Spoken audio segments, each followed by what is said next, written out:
You've heard of the book Think and Grow Rich. Many of you have read the book Think and Grow Rich. Well, doesn't it stand to reason that if you can think and grow rich, that automatically means you can think and grow broke? The difference is, for most people though, in order to think and grow rich, it requires intention. But to think and grow broke, it only requires neglect. So let's not neglect being intentional about our thoughts, because if we do, we might end up being one of those people who think and grow broke.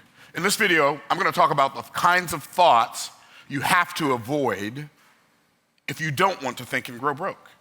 Because Earl Nightingale said in his strangest secret, he said, thoughts are things, and incredibly powerful things, and a man's life is what his thoughts make of it. See, I say, believing, believing, believing. You will be living what you're believing, even though you be lying.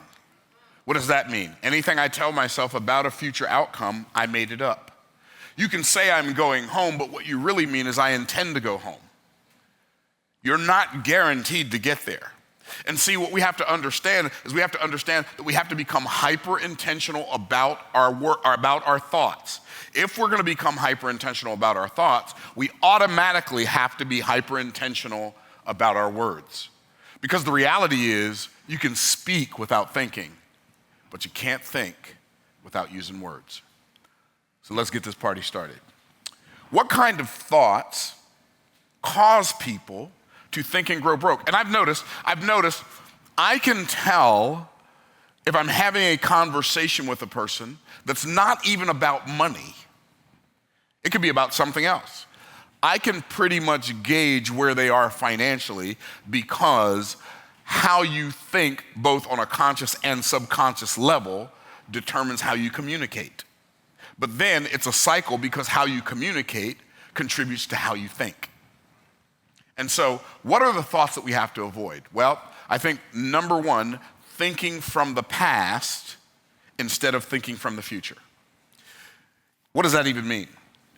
Most people take their past experiences, they project it on the screen of their future, they recreate the past and think they're living in the present. But what they're really doing is living Groundhog Day.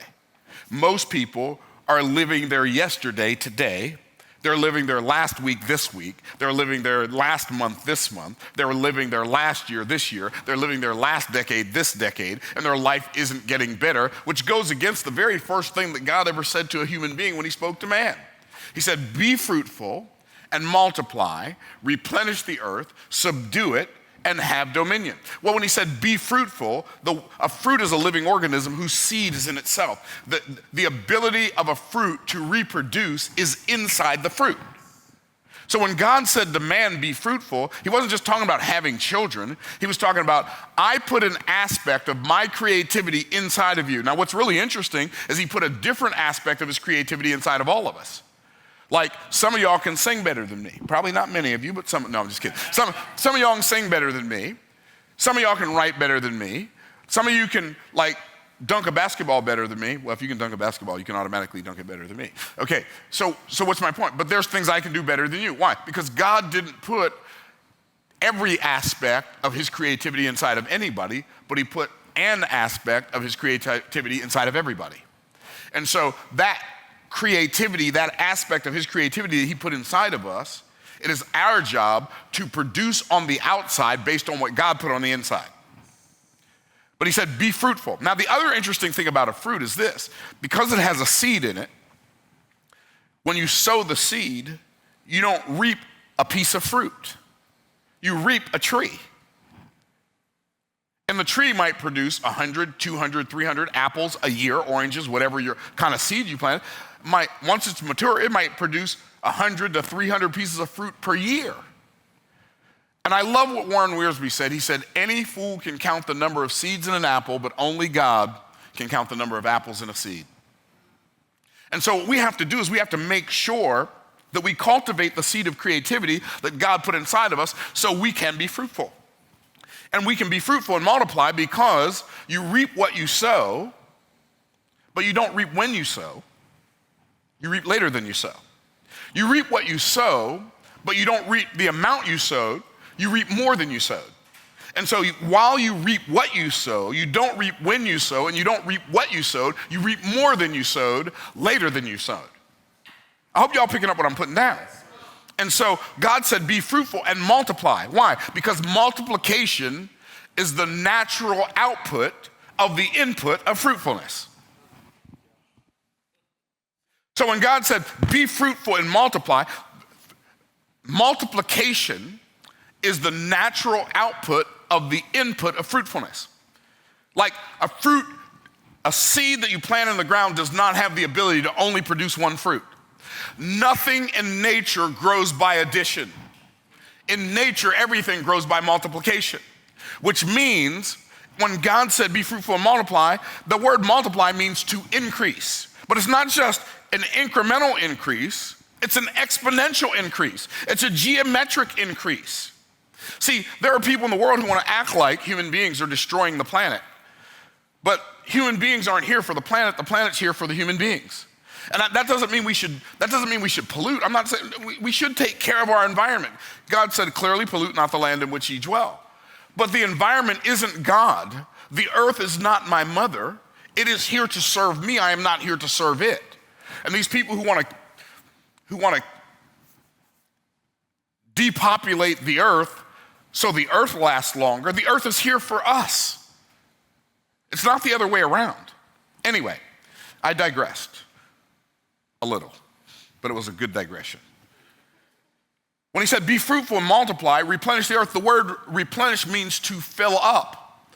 Don't make the mistake of thinking that when a beaver uses its limited creativity to build a dam in a creek in the forest, that's organic. When an ant uses its limited creativity to build an anthill in the ground, that's organic. When an eagle uses its limited creativity to build a nest in a tree, that's organic. But when a human being uses its unlimited creativity to build a city, that's somehow inorganic. A city is as organic as an anthill, a beaver dam, or an eagle's nest.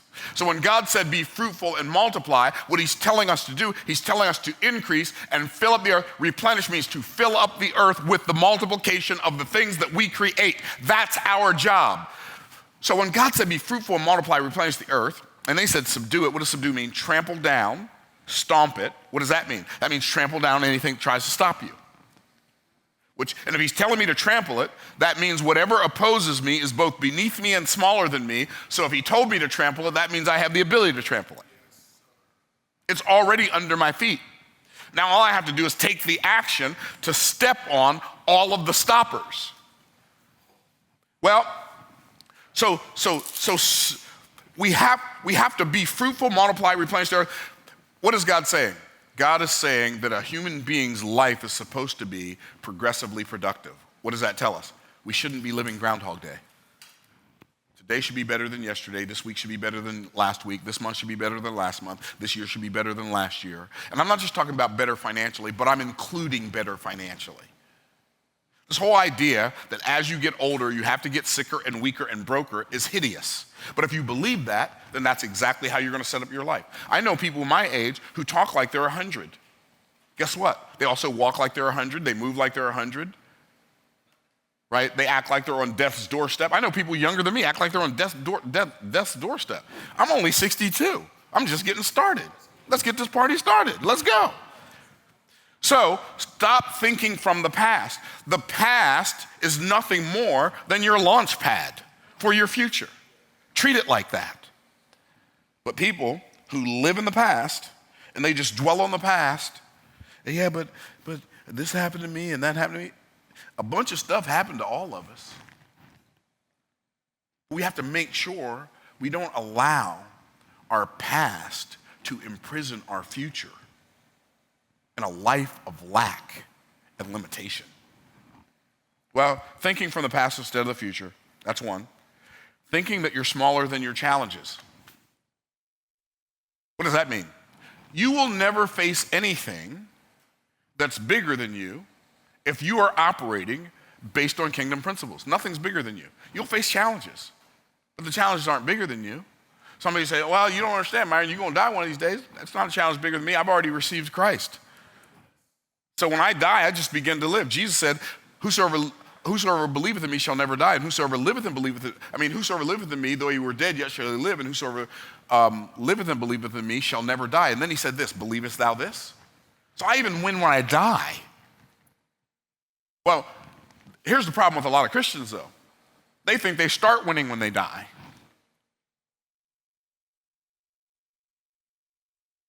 I wake up winning every day. Every step I take is a step in the direction of victory. But Myron, how can you say that? Because we are more than conquerors through him that loved us. That doesn't mean I'm going to win. I already am winning. I'm already more than winning. I expect things to work out in my favor. Why? Because I'm me. And I understand who me is in him. So stop thinking that you're smaller than your challenges. You're not smaller than your financial challenges. You're not smaller than your health challenges. I get it. See, here's what's really interesting. You can't fix every problem that you have. There are some people who get diseases, who contract diseases, and they die from them. And I don't want to minimize that because it's real, but you ain't dead till you die. So while you're alive, you might as well still keep on living. There are people who've had traumatic experiences in the past, and instead of allowing peace to replace the pain, they just keep reliving the pain every day. It's like I cut my hand and it gets a scab on it, so I scratch the scab off, and then I get a new scab, and I scratch that one off. It's never going to heal.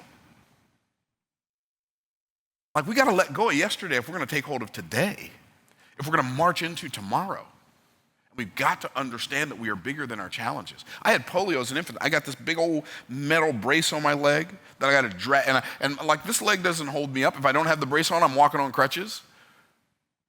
And there are people that don't have any legs. So I'm going to walk around crying because I got one, or am I going to be thankful for I got two, but I got one that's strong and one that's weak? I'm going to thank God for everything I got. Helen Keller was thanking God. She couldn't hear or talk. She couldn't hear or see. She learned how to read and talk. She learned how to communicate by somebody holding on to her hands. And you think you got a problem? I mean, you do have a problem, but it ain't bigger than you. Another thought that you want to think if you want to keep being broke, thinking negative when you should think positive. Some people can see the obstacle in every opportunity. They can see the defeat in every victory.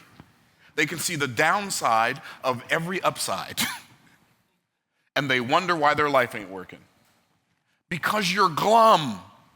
Who's glum? Glum is one of the Lilliputians on Gulliver's Travels. Gulliver will never make it, will never make it. And that's your whole attitude as you go through life. Or what's the guy's name on the Flintstones? I'm talking about stuff from when I used to watch TV, right? Bad Luck Schleprock, right? Bad Luck Schleprock. Everywhere he went, just stuff went wrong. Or Pigpen on Charlie Brown, right? Like, there are people that just carry a cloud with them everywhere they go. They can turn happiness into sadness just by showing up, right? Turn a party into a funeral procession with their attitude. Don't think negative. Like, if you're going to put your effort into something and you're going to work on something, you cannot afford the luxury of a negative thought. I'm going to write a book. I can't afford to think that it won't sell. I'm going to build a business. I can't afford to think that I'm not going to get any clients. Some people won't get married because they're too afraid they're going to end up in divorce. That's why. Thinking negative when you should think positive is a great way to think and grow broke. But I'm going to tell you one you probably weren't expecting. Thinking positive when you should think negative. Say, you should think negative? Oh, yeah. Oh, yeah, sometimes. You say, when's the best time to think negative? Best time to think negative is when things are positive. What? What does that mean? Here's what it says in Proverbs. Go to the ant, thou sluggard, consider her ways and be wise, which having no guide or overseer or ruler, watch this, provideth her food, her meat in the summer, and gathereth her food in the harvest. So the ant thinks winter all summer. What does that mean? What does think negative when things are positive mean? It means you've got to, when things are going well, you have to be preparing for when things aren't going to go well. When you have 7 years of plenty, you have to be preparing for 7 years of famine. How do you do that? Here's what God told Joseph to tell Pharaoh to do. When things are going good, put back that 1/5 part. What is that 1/5 part? 20%. When things are going great, stash 20%. Hold on to 20%. Because when the whole bottom falls out for the entire world, while everybody else is getting broker, you're going to be getting richer. While everybody else is starving, you're going to have food. Got to think negative when things are positive. You have to, if when you look at an opportunity, you only see the good side, you're probably going to end up broke. Is that too strong? You have to consider, you have to believe it will work, but take into consideration the consequences if it doesn't. And if you don't do that, you're as naive as a first grader. None of us, not even me, there's not a single solitary person I've ever met that everything we attempted to do worked out fine. So you have to count the cost of it not working and be okay with that price. And then make your decision. Expect it to work on it like it's going to work, but be ready if it doesn't. And no, I'm not talking out of both sides of my mouth. One of the reasons I don't live in a mansion, even though I could go buy a mansion. If I wanted to, I could go buy a $15 million mansion if I wanted to. And do what? Have more rooms I don't go into than the house I got now? I might have been in my living room 10 times in the last 6 years. I might have eaten in my dining room 5 times in the last 6 years. And that's only when people come down for Thanksgiving and we're having a big Thanksgiving dinner and we got to sit them somewhere.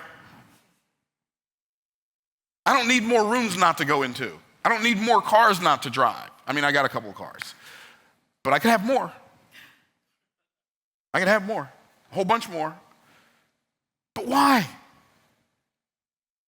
Why would I spend money, wintertime money, in the summer thinking that it's always going to be summer? That's called naivete. How many of y'all tracking? So you gotta think positive when things are negative. See, when things are going, here's what most people do. They think negative when things are positive. They think negative when things are they think negative when things are negative and positive when things are positive. You gotta flip the script. You gotta think negative when things are positive. You gotta think positive when things are negative. Because negative thinking when things are negative can't help you. and only having positive thinking when things are positive will hurt you. It's like the person who goes on a long trip with no spare tire and no jack in their car, because people don't get flat tires. Oh, they do. And they usually get them when they don't have a jack and a flat tire. Jim Rohn said, somebody came to me and said, Mr. Rohn, I don't understand. This happens to me, this happens to me, this happens to me, this happens to me. I don't understand why. Mr. Rohn said, I don't know. Maybe it's just that things like that always happen to people like you. What does that mean? That means things that people aren't prepared for happen to people who don't prepare. I wish I had some help in here. But here's some money thoughts that will cause you to think and grow broke. Thinking that money is evil. A lot of people think money is evil. Well, money's the root of all evil. You know where you got that from? It's in the Bible. No, it's definitely not in the Bible. The Bible says the love of money is the root of all evil. And when it says the love of money is the root of all It does not mean the love of money is the root of every single solitary evil in the world. It means that the love of money is the root of all kinds, all types, all manner of evil. It doesn't mean every evil in the world exists because of money. It means people will do all kinds of evil things because they love money. That's what the love of money is the root of all evil means. I know, I've studied it. I didn't just listen to somebody say it and walk around parroting it like I'm a parrot. Thinking that money is evil. I know, Myron, money's not inherently evil, it's inherently neutral, it just makes you more of what you already are. No, it's not inherently neutral either, it's inherently, like wealth is inherently good. How do I know? Because God said there's gold in that land and the gold of that land is good. Scripture says the blessing of the Lord, it maketh rich and he addeth no sorrow with it. How can God giving you something that's evil be a blessing? Just use your brain. You don't have to we don't want you to make it sweat, but use it a little. Thinking that all rich people are dishonest. So fascinating. I'll do a video. I like the video, our most watched video is why evil people are rich. And so many people read that according to their scotoma. You know what a scotoma is, right? It's a blind spot. So they'll read it with their blind spot. And they'll say, it says why evil people are rich. They'll say rich people are evil because they're dishonest. The title of the video is not why rich people are evil. It's why evil people are rich. Those two sentences don't mean the same thing. You do understand that, right? They don't mean the same thing. They mean two very different things. That means evil people are rich. What does that mean? There are some people who are evil who are rich. Now, if I said why rich people are evil, that would mean all rich people are evil. That's not true. I know a lot of rich people who are not evil. Present company not excluded. Are y'all tracking? So thinking that money is evil, thinking that all rich people are dishonest. Well, the only way people get rich is by being dishonest and stealing stuff from people. That is as dumb as a box of rocks. The best way to create wealth is to create value for other people that they value more than the money they have to pay for the thing you created for them. There's no dishonesty in that. Why? Because everybody wins. When I sell something to somebody, everybody got what they wanted in the transaction. When I go to 𝐷𝐕𝐆, and I take my family out to dinner, and it's me and my wife and my son and my daughter and my son-in-law and my granddaughter, and it comes to $800, including the tip. They didn't take advantage of me. I got what I wanted.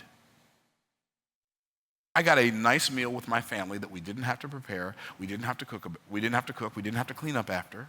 We could eat anything we wanted. We got great service. I'm happy. I got to spend time with the people I love. I got to give some people some money in exchange for some food and some service. Everybody won. That's how that works. That's how that works.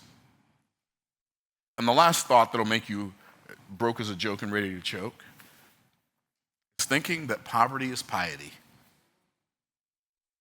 People think that the broker you are, the more holy you are. Or as I heard a lady say in our Facebook group this morning, I was so deceived for most of my life thinking the more lowly, the more holy.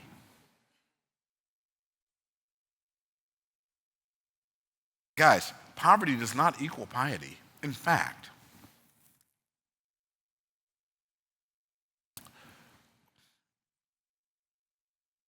there's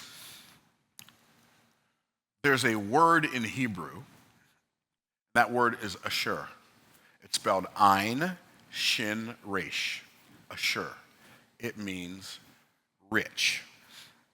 It means wealthy. It means abundant, right? In Hebrew, a lot of times, if you want to say an opposite word of the word that you just said, you just spell it backwards. And it's the opposite meaning. So the word rich, wealthy, one of the words, there are a bunch of different words in Hebrew for rich, but one of the words for rich is ashur, Ein, Shin, Resh. But when you spell it backwards, it's Resh, Shin, Ein, which is Rasha.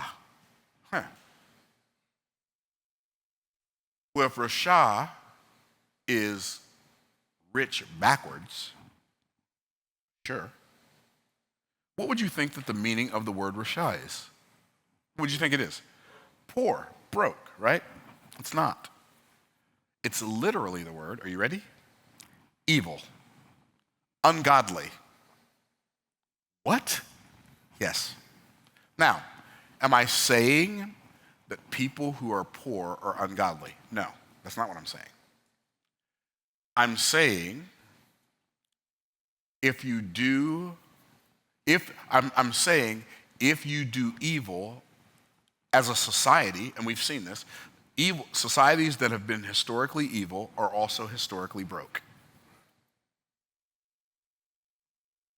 That's an interesting observation. But I think it also shows that when you do the opposite of the things that can make you rich, those things can make you broke. Like what? Like lying, like stealing, like cheating, like defrauding. When you do the things that are the opposite of the things that will make you rich, like serving people, providing value, telling the truth, being on time, having character, fulfilling on your promises. Those are things that can make you rich. When you do the opposite of those things, they can make you broke. So let's be the kind of people that don't think and go broke because we neglect to intentionally think and grow rich, and think and get better, and think and grow smarter, and think and grow healthier, and think and grow better relationships. Let's become the kind of people who are intentional so our life gets better. Because improvement requires intention. Entropy, anything left to itself tends to move more and more towards disorder. Entropy only requires neglect. So if you neglect to be intentional about your thinking, about what you think about, congratulations, you're gonna think and grow broke. Hope this helps you. Stay blessed by the best. In the meantime, in between time, we'll see you in the next video. Peace out, Cub Scouts.